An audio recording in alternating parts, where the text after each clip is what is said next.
ให้ดูก็รู้มันก็ตาตาก็การเลี้ยงกระโหลกกระตาในกู้สัวเนี่ยเห็นไหมเป็นพวกเนี้ยพอมุมเอากู้สัวกินกับเข้าไปในกินตาอันเป็นหลุดใช่ไหมครับกู้สัวกับเข้ามีพวกถูเนากับเข้าบอกที่เรากินกับเข้าถูเนากับเข้าได้กินไหมอ่ะถูเนากับเข้าได้ของยาไหมอ่ะกู้สัวกับเข้ามันเท่ากับไปพวกนี่ก็มาลุดูไหนเนี่ยเอาสุกี้เว้ยมีสูความเอาเก่าความเอากู้สูใหญ่ปัญหาน่ะจัวหมอป้อนอะไรก็เลี้ยวไว้การลงยิงก็มีขมันถามเตี้ยไว้ว่าหลูเนี่ยก็ชัดเจนกลุ่มน้ำแดงลูยิงเด็กกล้าก่อนข้าโป้เด็กกล้าก่อนใครกล้าก็กล้าใครขายใครตายใครเกิดวิธีเมื่อก็ไม่ใช่เขาบัวเขามีดวงอ่ะน้ำตันใจก็ต้องได้คัดแต่จิ้วจ้าเอาตั้งปุ๋ยตาเชื่อนของดูถือไม่การสวดขาตักไม่การสวดหูปุ๋ยเอากลับอ่อนป้านเนี้ยตีออกบ้านกัดเรื่องคุ้มเรื่องอันนี้ก็ไม่กวาดชีเปืนนะพอมีมันก็อยากนั่งทำหูไปแล้วก็เปืนมันนั่งในไข่ดูไข่ตาโน้มีมันทำไข่ดูไข่ตาโน้อยู่ให้เรียวกันจิตใจเรียวกันเนี่ยมีก็ปั่นมันคำสั่งเท่เลยชื่อเปลี่ยนรู้กว่าไหนเนี่ยมันนั่งก็กว่าแล้วนี่นะกว่ากล้ามึงเกินนะไหมกล้าพวกเด็กนี่มันนำดีมาขายเอาเจพวกเด็กนี่มันนำดีมาดูว่ะพวกเด็กนี่มันนำดีมาตามมาเนี่ยมีแต่หนามีหนาเนี่ยว่ะมันนั่งก็กล้ามึงเปิดกันไหมกล้ามึงเปิดกล้ากองกล้าจังกล้าเมื่อเจ้าในกล้าไงเมื่อไว้วันไหนกล้าเมื่อเจ้ากล้าผู้ดิบว่ะไว้วันไหนกล้าเจ้าเฮียงว่ะเบื่อเฮียงเนี่ยก็ไว้วันไหนกล้าผู้เนี่ยมันหิวเบาน่ะผู้ชำเฮียงมันที่ขาดนั่นน่ะพอเมื่อเจ้ากล้าเต้าก็เต้าย่ำเป็นสำคัญอะไรนั่นน่ะก็กล้าเจ้ามาขี่มันเมื่อเจ้ากล้าผู้ดิบลามากล้าเต้าเฮียงป้องเชียงกล้าเที่ยงมุราทุกมุราบ้านประกาศจีประกาศโตฟังหมีพักกี้มีอังกวันนั่นชื่อโหขายหางชื่อหางขายโหเนี่ยชื่อกาดหอมขายกาดจันชื่อตั้งโต๊ะขายตั้งออกมาปอกก้ามออกมาปอกก้าใกล้ชิงมาปอกก้าหัวขากามตายงานนะกล้าได้อันนี้ได้ใส่ปุ๋ยไปน่ะอันนี้ใส่ปุ๋ยไปอลังเสียเพียงหวัง3 เนี่ย3 ปีรุ่มเต็มเด็กเงินคำในปุ๋ยเนี่ยดูเงินคำในปุ๋ยเนี่ยจิตย่อหาผมใครเปรี้ยวเผียวไม่การเนี่ยรู้มามือหลุมมือจานนะกำในยาดาแย่เอากำในหนังแย่เลยมั้งยุกต่างบะกวักมือเปลี่ยนมาเด็กครับเลยเข้าหวยขึ้นไหวไม่เยอะนางเห็ดกว้างหรือไม่กำในนางเห็ดกามมาเลยไหนมือเอากำในมือเอาเจอชื่อหลวงลางจะเมื่อปิ่นปางปล่อยตันได้ยาหันไหลจวนเจมือไว้ดูดังฝุ่นตังนางบุญจังชมันเนโมจีเดียนวังชูจะได้ยิงจูวันปานจะได้ยันวันมันปานำตามจันยังอัญญาหันชมันเนกวนวันจุนเปียเนเจอเลี้ยงลางยังตังก็เลี้ยงนางเลยจีตั้งไว้หลวงเนี่ยรู้หงมันจะนายาวกำในเก่ามือช่วงชื่อสักเดือนมือตั้งไว้ปังเพียนชิงกองสิงมโหนที่คิดขางมันที่เขียนชาวบ้านศาจิตนาชัทายนายกำในอ่องก็ทวนยาวที่มือไว้หมุนสะพังเนื้อข่างกลางตรงนากลางเนี้ยที่มือชัดนาให้เห็ดนาช่างการตานาชัดตาดูจุงยาเขาซ้ำจะได้ผงตานป้ายานช่างหรือยองฟ้องซ้ำป้าเที่ยงควรเท่าคิงในป้าเที่ยงจะแด่รอยยิ้มเผยเลยก็เก่าไข่ตานนั่นคือมันดูจานจริงฮัลโหลไอ้คำนี้ยืนคำเก่าอะไรเมื่อนำไหนเย้าเก่าจีมือหลุมมือตานยานสังขารธรรมนีก็ตีมือหลุมมือตานกุนเท่ากุนกี่ชะตาสักเก้าหลอกที่จนกุนยันกุนผ่านกำนี่หมานยาวเงินเก่าใส่กุยทันตาชีหาผู้ป้อมเทติอีฮะได้มือตานได้มือหลูกากำได้ของหนิงเนาะหนิงอย่างขึ้นดอยมาบ่มาตัดขันมาได้ก็ไม่โจหนาลู่ร่มทั่วไปไม่ช่างมาโชว์ก็เดี๋ยวหักหมูมาเมื่อไหร่ของโจหนาเลยก็ไม่เสียงปั๊มอันทำโมหลงมาว่าก็ไม่มันเหตุการณ์ก็ไม่ได้มันเหตุการณ์มาคืนเนี่ยรวมทองกังกว้างไม่ช่างขันเขียนโหนอิดรวมทองกังกว้างไม่ช่างขันเขียนโหนอิดตั้งหลูในพอหลูก็หือพิษขึ้นคำหวันใจ ก็เลยหลู่เลยตานเย้าเจียวหนาไว้มือนาขาวปลายปีนาจูขึ้นก็เลยหลู่เลยตานเย้าเขาช้ำจะได้มีเขามีเงินมาแทงพอหรือเช่นนั้นก็ตายถ้าได้เมื่อสุริปันผ้าคงเหนือหอสีมองเขาเยื่องก็เลยหลู่เลยตานเย้าเจียวหนาชิงหูสิหูนกว่างเย่มองซึ่งยังทันหมออ้วนได้หลู่เลยตานพี่น้องกันวันนั้นสวนป้าแกงหมุนเจ้าหมุนจังได้อยู่เย้าตันวังชื่อมวนหลวนโหก็เลยอยู่เย้าหาจงไปเอาผัวหาเจ๊จีนเอินยีพอไปเลยดูในไปเจ๊หนังว่าเจ๊ตึกเป็นรอเทียนเท่าเพราะว่าเลยอยู่เย้าจงไปเจ๊นาเอินโชว์ขาวใหญ่นาเอินมวนลองเปียวท่ายองเปียวจัดปันก้นหือได้คอยปืนเหมืองเลยพอหลูพ่อตาเจ้าตาหน้าตั้งหลูขึ้นเพียงเจอเชี่ยวได้ผูกเพียงพ่อตาหน้าเอียงเชี่ยวได้หมันเจ้าคำผูพ่อตาหน้าเขาเอียงนั่นเชี่ยวเชี่ยวหมันเจ้าหมันผูเหนียวเนาะเชี่ยวได้หมันเจ้าคำผูจอว่าตั้งน้ำหนองเด่นจังตั้งน้ำหนองเด่นผู้ปานหมูมิ้วปืนคือหุ้มกันวางกลางใครตั้งเสียงดีเดียนาขุนใจมิ้วปืนล้อกันพอได้หลุดเลยตาเนี่ยมันจะชุดทันคำวันขึ้นพอได้หลุดเลยตาเนี่ยจอกไว้เอาผูมือไว้เลื่อนไว้เมื่อเฮาเย้าป่วยเย้าปีพอเปลี่ยนกูนั่งเจอดีน้ำเอาขอฟองปลาพอเปลี่ยนกูนั่งใกล้โจชาหน้าเฮปอกหน้าเฮรถยานพอเปลี่ยนกูนั้นปักมาจะกาขันหมอป้องชมเทียมน้ำไข่มือดิบจะมีมขึ้นคำวันปีป้อมใจพ่อใจดีนางหือต้นเดียวเอาหือต้นเปลี่ยนยองผูเปียงมันป้อมจะพ้นใจดีเนี่ยเอาเฮ็ดผูมันนี่วังมาได้พอเปลี่ยนคนอันดาดการมียางนางขันโตผูพอเปลี่ยนคนกินเหล้าเอาเคยผูนางผูต้นพอเป็นคนต่อพันผู้รองตานวันนางในเชิญเขาซ้ำจำพอเป็นคนฉวยยาลำเช่นไว้ไก่มวยเนี่ยคนต่อพันก่อนเมาคนกินเหล้าก่อนเมาวันเนี่ยคนรองก่อนเมาว่าพอเป็นคนจังหลาจังกว้างเช่นดอมตุยหรือเมียนมาตาพอเปลี่ยนคนตะคนเจ็บเนี่ยเอาคือเอาคาโบค้างพาชีปอกชียามป้อมเจอคนหยัดหินซ้ำหรือเขาป้องกันพอไว้หนูเยอะเตี้ยแก่หนาคนชุดฉันเขาได้ตีใจตีเหินม้วนอโลไอ้มือละลอยลงไหลตัวละลอยเนี่ยลงมาลอยเกี่ยวหนาไว้ป่วยจงไปเอาโผล่คนกินเราเมายาจะได้เตี้ยเอาคนร้องไห้ด่าให้จะได้กลมเมาเตี้ยคนนี้ขินมิทำมันหน่อยหนาโย่ก็ไม่สำคัญมาใครเทียบต่างมามันไหนได้ช่องเดินไปเปื่อนไปปะเปื่อนเตี้ยวปะที่อะไรเปื่อนเตี้ยวเนี่ยมีจวนมันมีส่วนมันนั่งกะได้ถามเกี่ยวบัวรู้จองตังอะไรฮะหมอมันจองตังเก่าไว้ก็ในชั้นนี้เหมือนนะว่าไอ้หมาเกี่ยก็นึง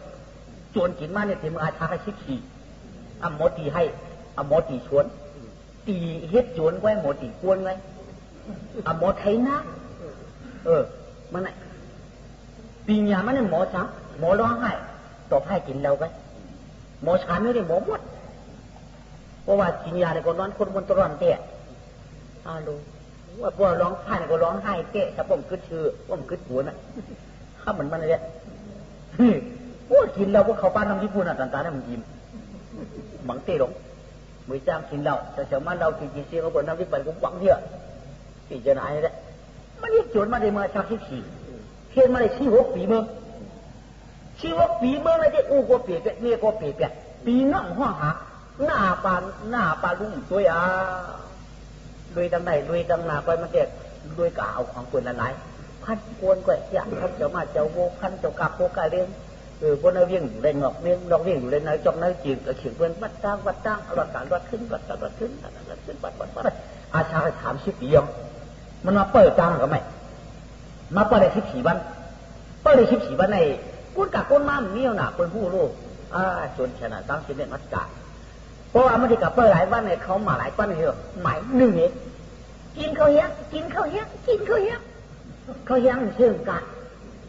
ยามนี่เลยน้ำเรานี่เลยน้ำกับปั้นจับจำจางพอแล้วจบไปกะมองก็ไปมันบริคายเช่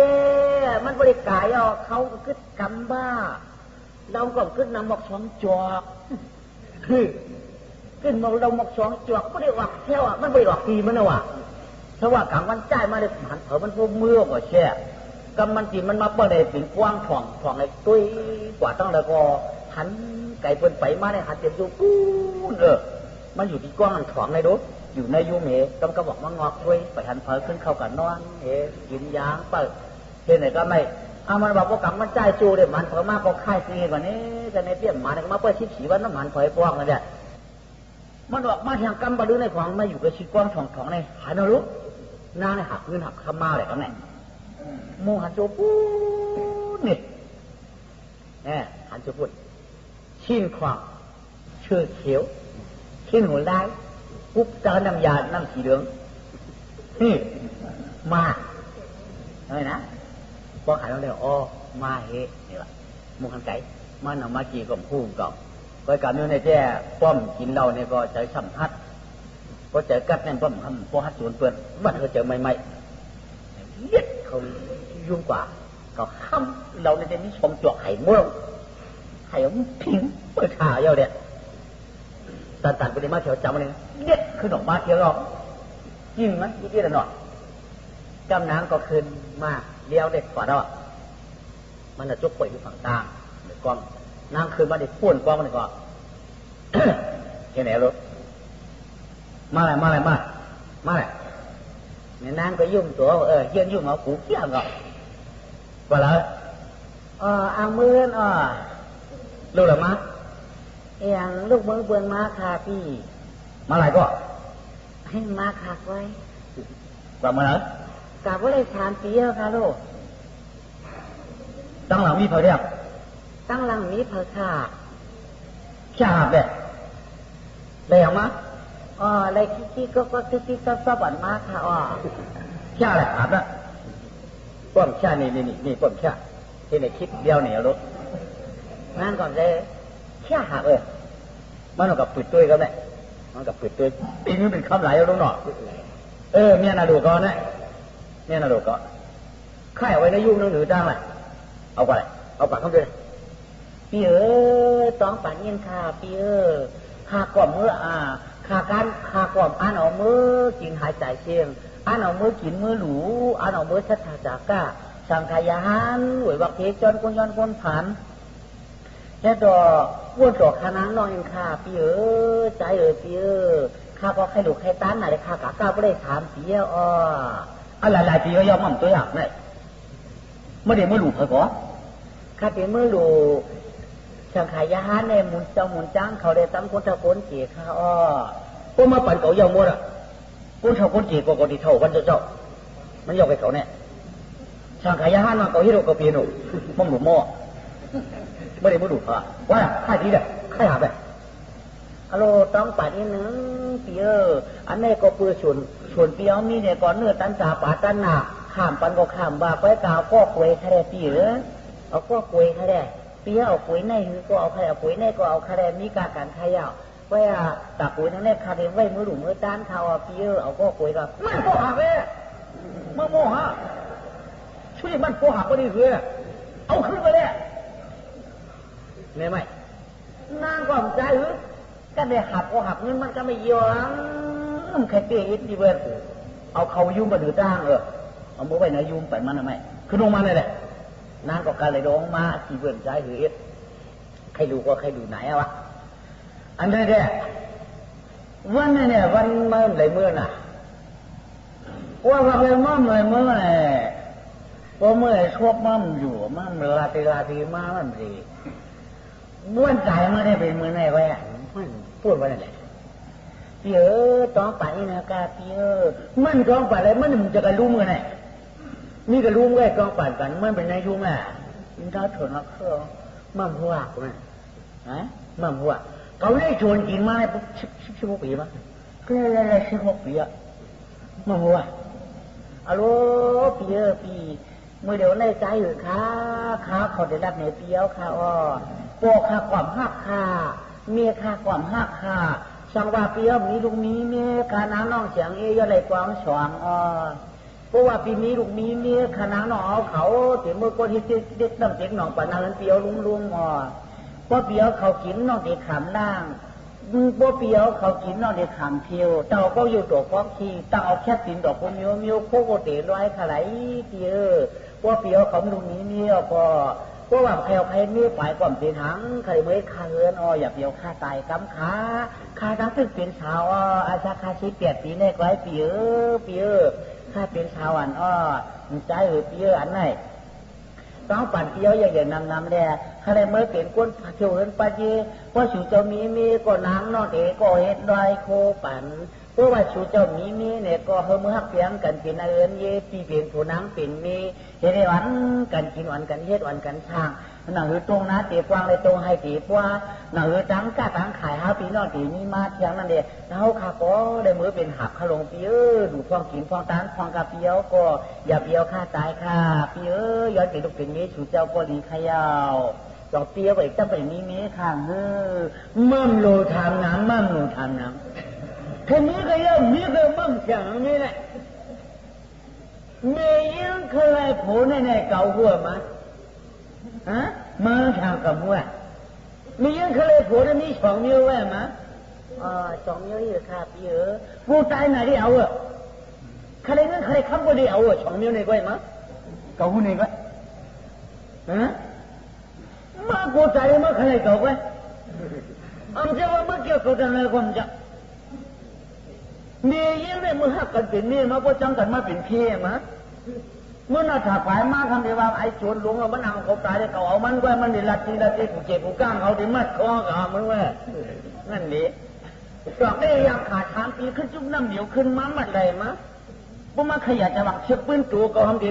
ขึ้นออกมาเป็นยากออกเลยเป็นมัดกันนั่นนะมั้ยว่าเป็นผู้อะไรเมื่อกูใจเมื่อขาดไม่ดีออกเลยเมื่อทางเราเดี๋ยวเมื่อก็เมาฮัลโหลอย่าว่านังค่ะข้าไปฮักเตะทำดิ้นกินดิ้นหายทำเจ้าว่ากูตายได้เอาเจ้าลงที่นอกไปนี้ผัวเตะมีเลยมันกูตายได้เอาก็ไปมีเงินผัวเนี่ยกูตายได้เอาได้ช่างคนนี้นี่คำนำได้เอาบนไปมั้งพวกมันคำมันชื่อมาหล่ะก็เป็นหูกับหูบุญมาขอได้หวยน้ำเดียวมาพวกชิมตามันตูดมาไหนเขาว่าเอาข้อมือหน้าเขาเลยมาโดยชิมตามันตัวกว่าก็อยู่นักเวทอยู่นักเวทมากว่านักเวททำไรน้ำกว่าใจเลยหาย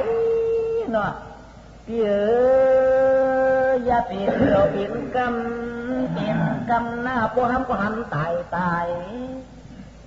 ตูเต็มเชี่ยลายพี่นอกเสียงใครวางตานขาบัวอันตูเต้ตายเมื่อไรก็มันตูเบินมันตูเบินง่ายตายเมื่อไรก็มันตูเหมือนกันก็อยากก็นางจิ๋วแค่จิตนำตังตาในแก่นชุดฉันเข้ามาโดนไล่จังมาก่อนนะเว้ยนะก็เขาพูดนะก็มากับคอมือนางหลักลงหัวพูดไรเช่นหัวนางทำตุ๊กเช่นหัวนางตุ๊กเช่นหัวนางน้อยหญิงตุ๊กมั่มจังในเช่นกันก๋วยเตี๋ยวเป็นข้อมือมันจังเช่น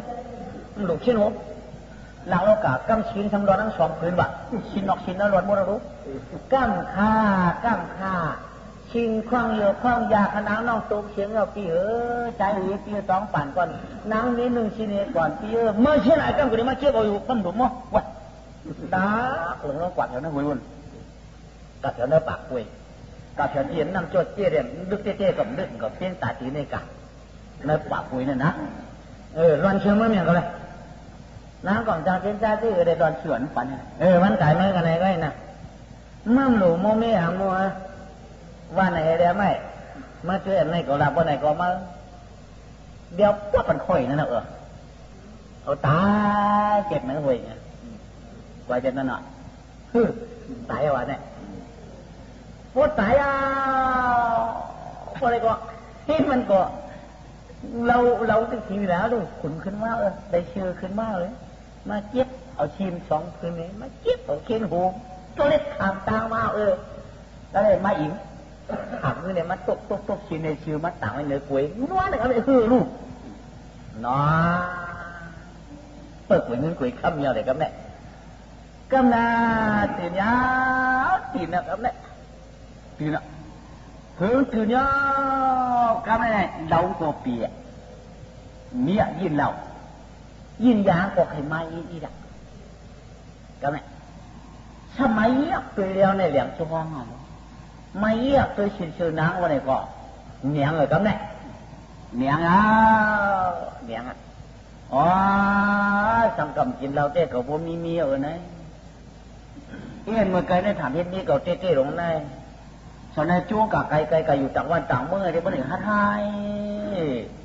ค่ายปีที่ค่ายเป็นวันที่มึงนองไอ้เต้มันฮัทกวางเขานะกูเขารู้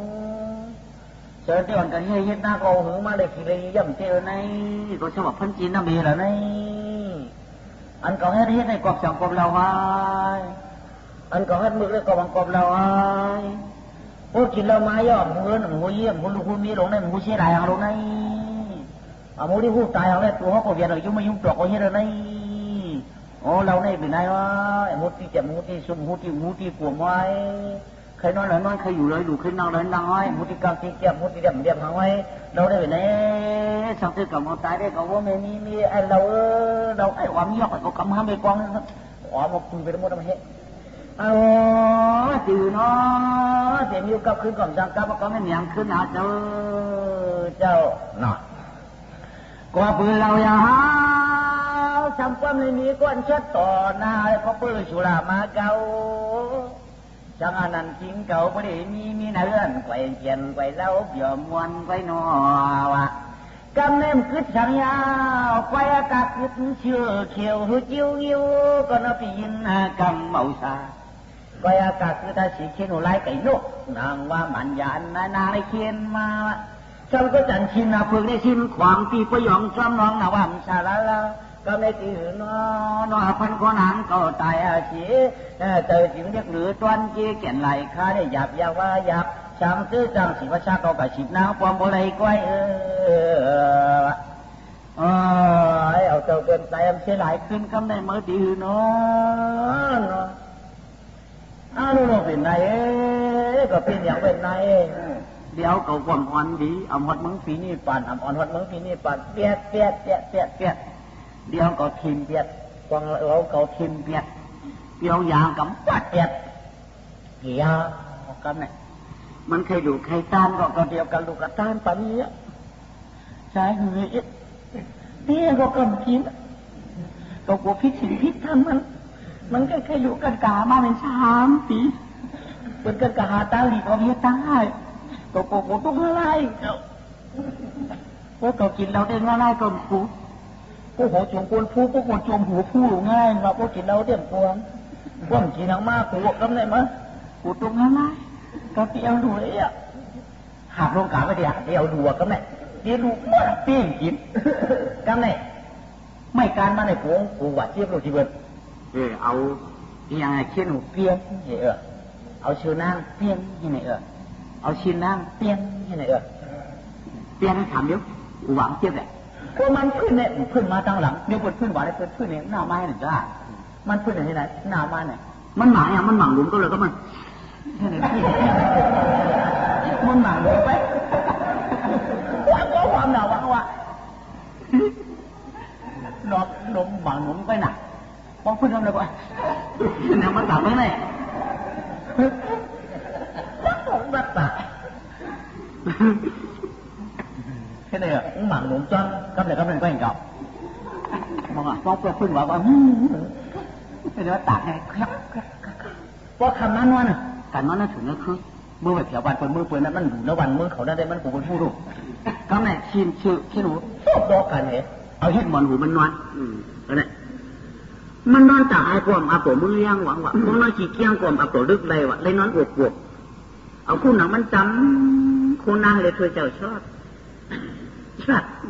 รับดีดาวะเนี่ยรับดีดาวะเครื่องหนาวลูกขับนี่หนักข้ามไก่หน่อยตาไก่ยาวกับมุกเขียวมือกันไหมมือเขียววันติดจัดใต้เดียนว่ะวันนั้นวันติดจัดใต้เดียนตะกากรอบโบน้ำมือยาจ้องหนอกวัดตะกากรอบโบน้ำจ้องสัมโพจำบ้านทำมีจ้องไก่ว่านตะกากรอบสุมาจ้องไก่แม่จ้องนั้นก็ทำมีจ้องหมุนเจ้าหลักจากเล่นเขียนอ่านเนี่ยมีว่ะอยู่กับตามมุทุตามมาถาตามชิโยไป ปฏิวัติเจ็บปัจจุบันชุดใดวะโมโหหังย้อนโมโหหังมาเฮ้โหยังก็ติ้นโมนั่นน่ะติ้นโมโหสั่งว่าไหมย่อกำในเขาถ้าเป็นจ้องอ่านร่างวะจ้องน่ะเป็นจ้องอ่านร่างวะที่ว่าเป็นจ้องอ่านร่างเนี่ยมันก็หักมือหักข้ามือเลยเจ้าชาเขาในร่องตารางเจ้าชาเขานั่นร่องหรือจ้องร่องไผ่ร่องไผ่เจ้าชาเขา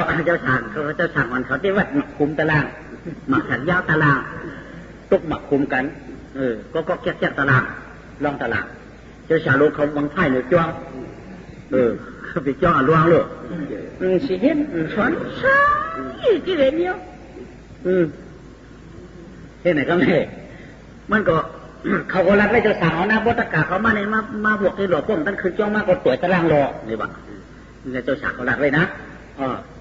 ก็บอกมันเขาว่าจ้องกับเจ้าสาวท่านคืนจ้องมาหวังรู้เนาะคุณรู้ป่ะไม่กับตอกตัวตัวเขาตกนี่บ้างยังไงตะกาเขามากหาไปข้าปลาชนอย่างผู้ก็เขายิบไพ่เขาเย็นหมดยิบโป้สีพักเย็นพอเห็นแผลหนึ่งเขาต้องของคนนี้แต่ไม่เห็นได้ลูกหน่อยมันเถอะขึ้นเจ้ามาจะฉามิเจ้าเจ้ามันเจ้ามิเจ้าห้าเนี่ยก็มันขึ้นมากมึงเจ้าชามึงเจ้าหลวงตะกาหลวงข้ามายันดูโรงข้าวเขามาดูโรงข้าวดูโรงยังดูโรงข้าวจากมาค่ะแหละเขาเพี้ยวแค่ปลาสกัดกำไอ้พวมยากจานกูกันก็ไว้นั่นจานชุมก็ตัวไว้นั่นอย่าพุ่งจานขาเหมือนมันมันหลุดจากนี้มันหูพยายามได้ช็อกมากอกคืออย่าไปเอาไว้หรอกกำไว้ที่นั่นนี่เพี้ยวแค่ตาวางไปนะหลวงก็ตะกาหลวงก็ข้าละกาเขาได้ดูหลวงข้าดูหลวงนั้นประกาศตะกาป้าหาไปมาหลายก็ในอย่างเป็นดูหลวงเดี๋ยวจะไหนตะกาเป็นขลาเจ้าเป็นดูหลวงในปริขลัดแจกปลาบากโคสามเมืองว่ากวางมองเชียงเหยาวกวางมองเชียงว่ากวางเหยาวโดยเสียนั่นในการเป็นบัตรรอดครอบยืดได้เป็นหูได้เต็มหม้อเต็มบันจันทร์ผมโคนั้นจะตาจุ่มเป็นไฟเป็นหอยเขาปุยไปยาวเลยตะการอย่างไรบอกว่าเป็นดูหลวงได้เป็นหูเชียงดันข้าราชการเขาเต้ก็อันข้าราชการเขาดูได้เต้ปัดปืนเอาขยาวอันจุจวาจันก็มันดูให้เนื้อหักเขาคาเนี่ยว่ะเนื้อหักเขาคาในนี้หมดข้าข้าราชการเขาใครดูดวงข้าแน่ดูดวงเหนียวมีมูดนะหักการมันก่อนยิบนะหักคุยได้ชี้ไว้นี่จี้ช่างนั่นแหละมันกับคุยด้วยเงินเข้าไปหลายเลยดูมูดอะไรดูมูดดูมูดข้าดูตั้งหาก็ได้ดูตั้งหาข้าถ้าดูหลวงเจ้าก็ดูหลวงเจ้าเขาก็มาในปอกจูบนดูมาในห้องของมันจู่ๆแล้วเด็กนี่ถ่ายกล้วยนี่แหละตั้งหนึ่งนี่กล้วยนี่กล้วยนี่อะไรเนี่ย